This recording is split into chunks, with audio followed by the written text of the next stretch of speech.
I'm 680 News senior business editor Mike Eppel. A bit more of a pronounced sell-off for stocks today, again on China-U.S. trade relations.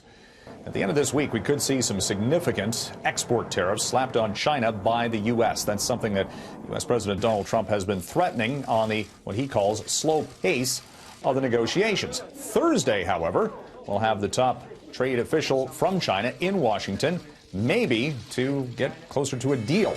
See how this plays out. Investors showing a lot of nervousness after being sent signals that the talks were going well. And as of Friday last week, we saw many of the benchmarks on Wall Street at all-time record highs. A little concern to start this trading week.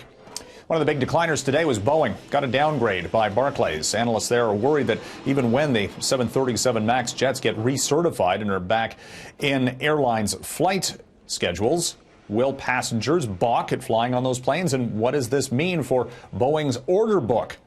Will airlines start to be hesitant about buying the 737 MAX?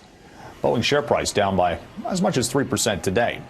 Meantime, WestJet says it has no change in its plans to buy more of those 737 MAX jets. It currently has 13 in its livery, and those planes, of course, are grounded. That didn't hurt WestJet's first quarter earnings. In fact, the company saw a 33% increase in profit to $45 million. Sales up 5.5%.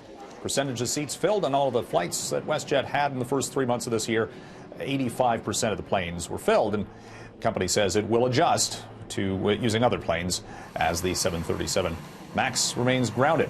Now, WestJet's stock price today had a nice rally. It was up about 4%. Air Canada, meantime, a day after it reported very strong first quarter results, Air Canada shares today hit a record high, north of $36 per share. And over the past year, the stock has gone up by as much as 50%. Vegan meat company Beyond Meat continues to be a beyond belief stock on Wall Street. Share price today hit $80 U.S.